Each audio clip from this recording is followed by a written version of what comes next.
हम सब रोज फोन पर बात करते हैं, पर क्या कभी सोचा है कि एक फोन कॉल असल में काम कैसे करती है? चलिए, आज आधुनिक कॉल्स के पीछे छुपी हुई इसी दिलचस्प टेक्नोलॉजी को समझते हैं। अच्छा, एक चीज शायद सबने नोटिस की होगी कि कॉल करते ही फोन का 5G सिग्नल गायब होकर 4G हो जाता है। ऐसा होता क्यों है? चलिए इसी रहस्य से शुरू करते हैं, क्योंकि इसका जवाब हमारे फोन के काम करने के तरीके में ही छुपा है। आज की टेक्नोलॉजी को समझने के लिए थोड़ा सा पीछे जाना जरूरी है। देखते हैं कि कॉल करने का तरीका समय के साथ कैसे बदला है। तो पुराने और नए नेटवर्क में समझिए जमीन आसमान का फर्क है। पहले था सर्किट स्विच्ड सिस्टम। ये बिल्कुल एक प्राइवेट सड़क की तरह था, जो सिर्फ आपकी कॉल के लिए बुक हो जाती थी। भरोसेमंद तो था, पर बहुत ही इनएफिशिएंट। मतलब जब कोई चुप है तब भी पूरी सड़क खाली पड़ी है। और अब है पैकेट स्विच्ड। इसको एक स्मार्ट सुपर हाईवे समझिए।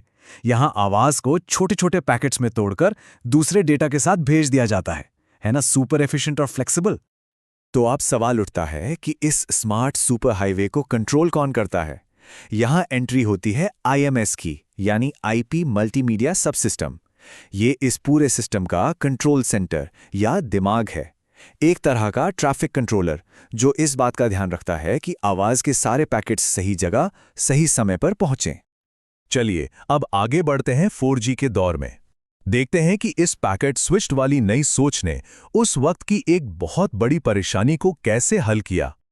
जब 4G नया नया आया था तो डेटा स्पीड तो कमाल की थी, लेकिन जैसे ही कॉल लगाओ एक अजीब सी चीज होती थी। फोन तेजी से 4G छोड़कर पुराने 3G नेटवर्क पर चला जाता था। इसे सर्किट स्विच्ड फॉलबैक कहते थे, मतलब हाई स्पीड डेटा से सीधा स्लो लेन में। तो इस समस्या का समाधान क्या था? जवाब है वोल्टी, वॉइस ओवर LTE। इस तकनीक ने तो पूरा खेल ही बदल दिया। इसने वॉइस कॉल्स को भी डेटा की तरह ट्रीट करना शुरू कर दिया। अब कॉल के लिए नेटवर्क बदलने का झंझट ही खत्म। और वोल्टी आने से फोन इस्तेमाल करने का अनुभव बिल्कुल बदल गया। आवाज एकदम क्रिस्टल क्लियर, यानी HD क्वालिटी। कॉल्स फटाफट कनेक्ट होने लगीं, और सबसे बढ़िया, कॉल पे बात करते करते इंटरनेट भी चला सकते थे। यहां तक कि फोन की बैटरी लाइफ भी थोड़ी बेहतर हो गई। अब आते हैं आज के दौर पर 5G। लेकिन यहां कहानी थोड़ी सी जटिल है, जो हमें इस तकनीक के अगले विकास की ओर ले जाती है। देखिए, 5G वॉइस को समझने से पहले यह जानना जरूरी है कि 5G नेटवर्क दो तरह के होते हैं। एक है 5G NSA या नॉन स्टैंडअलोन। इसे ऐसे समझिए कि इसकी स्पीड तो 5G वाली है, पर दिमाग 4G का है। मतलब ये कॉल्स के लिए अभी भी 4G कोर नेटवर्क पर निर्भर करता है। दूसरा है 5G SA या स्टैंडअलोन। ये है असली प्योर 5G, शुरू से आखिर तक। ये हर चीज के लिए वॉइस कॉल समेत नए 5G कोर का इस्तेमाल करता है।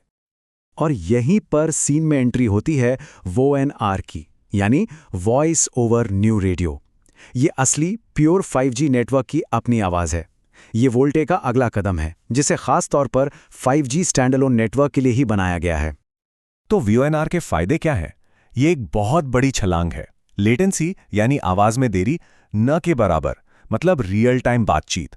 वॉइस क्वालिटी इतनी ज्यादा बेहतर है कि उसे HD वॉइस प्लस कहते हैं। और हां, इससे 5G नेटवर्क पर बने रहने का मौका मिलता है, जो भविष्य की सेवाओं जैसे AR और VR कॉलिंग के दरवाजे खोलता है। ठीक है, अब वक्त है वोल्टी और VoNR को आमने सामने रखकर देखने का। चलिए इनका एक दूसरे से मुकाबला करते हैं। तो जब हम इन दोनों की तुलना करते हैं तो फर्क साफ दिखता है। देखिए, वोल्टी चलता है 4G के कोर नेटवर्क पर, जबकि VoNR चलता है नए 5G स्टैंडअलोन कोर पर।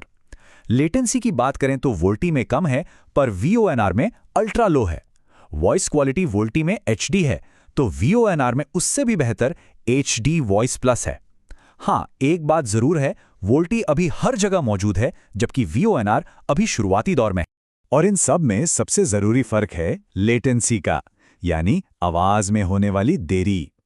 VoNR पर बातचीत इतनी तुरंत महसूस होती है, बिल्कुल स्वाभाविक। वोल्टी के मुकाबले ये उस छोटी सी रुकावट को भी खत्म कर देता है जो बातचीत के बीच में आती है, मतलब एकदम रियल टाइम अनुभव। तो अब आगे क्या? ये बदलाव असल में हो कैसे रहा है, और आने वाले समय में इसका क्या मतलब होगा? देखिए, एक बात साफ है, फिलहाल वोल्टी ही रीढ़ की हड्डी है। जब तक 5G स्टैंडअलोन नेटवर्क पूरी तरह से फैल नहीं जाते, वोल्टी एक बहुत जरूरी भूमिका निभाता रहेगा। ये एक क्रमिक विकास है, रातों रात होने वाला बदलाव नहीं। तो इस पूरे सफर को अगर हम संक्षेप में देखें तो हमने 2G 3G के सर्किट स्विच्ड कॉल से शुरुआत की, फिर 4G के साथ VoLT पर आए, और अब हम 5G स्टैंडअलोन के साथ VoNR के भविष्य की तरफ बढ़ रहे हैं, जहां आवाज बस डेटा का ही एक और रूप है। और ये बदलाव एक कॉल का सिर्फ डेटा बन जाना, ये कमाल की संभावनाएं खोलता है। तो आखिर में एक सवाल के साथ इस चर्चा को खत्म करते हैं। अगर एक वॉइस कॉल अब सिर्फ डेटा की एक स्ट्रीम बन गई है, तो सोचिए आने वाले कल में हम संचार के और कौन-कौन से नए और रोमांचक तरीके ईजाद करेंगे।